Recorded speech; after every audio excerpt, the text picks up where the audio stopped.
Každá vojna plodí odsúdenie, častokrát nenávisť voči tej druhej strane.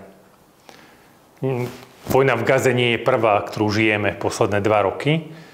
Prvá vojna je tá na Ukrajine a vidíme, že je tu aj rast protiruského sentimentu.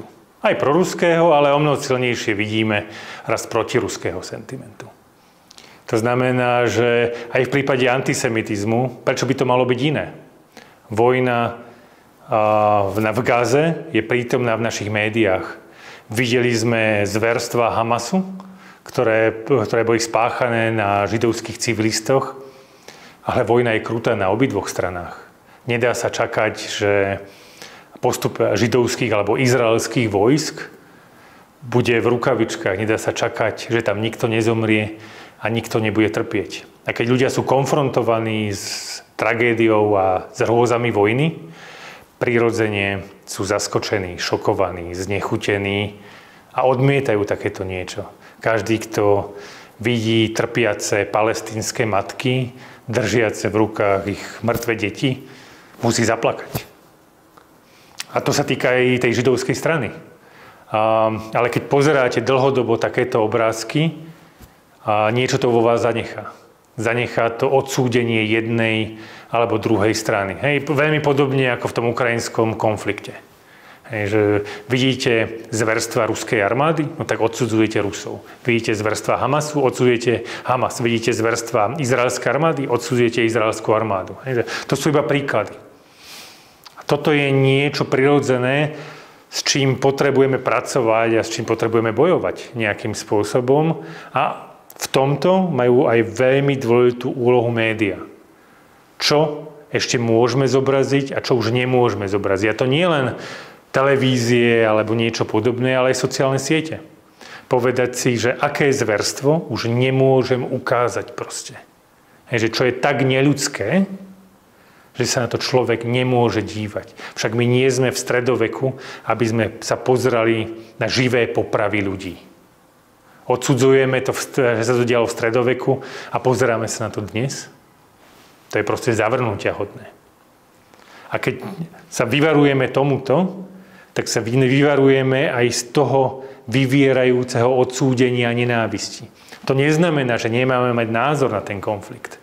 To iba znamená, že sa ten náš názor nemá preniesť na celý židovský národ, na celý palestínsky národ a podobne. Nemôžeme povedať, že všetci Palestínci sú proste že vinní za to, čo sa stalo v okolí Gazy 7. októbra. Ako nemôžeme povedať, že všetci Židia, všetci občania Izraela sú vinní za každého jedného mŕtvého v Gaze. To proste, že nie je pravda. To je zovšeobecnenie, ktoré treba odmietnúť.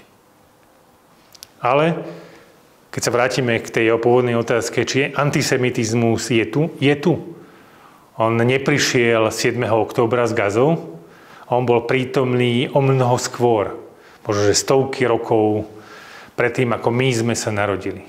Že je súčasťou našej kultúry, nášho dedičstva a na druhej strane je to niečo, s čím potrebujeme zápasiť.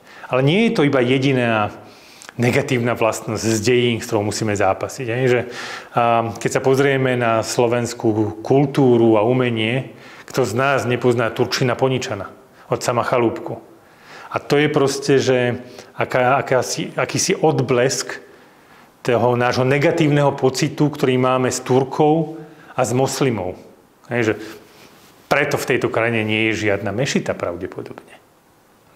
To znamená, že neexistuje iba antisemitizmus, existuje aj antiislamizmus v našej krajine a potrebujeme s obidvoma týmito fenoménmi racionálne pracovať a odlíšiť, čo je pravda a čo je už iba pocit. Nejaká naša emócia, ktorá je častokrát negatívna. Že ten rozum má v tomto prípade zvíťaziť nad pocitom, lebo tie naše pocity nás častokrát vedú k niečomu, čo je odsúdenia hodné.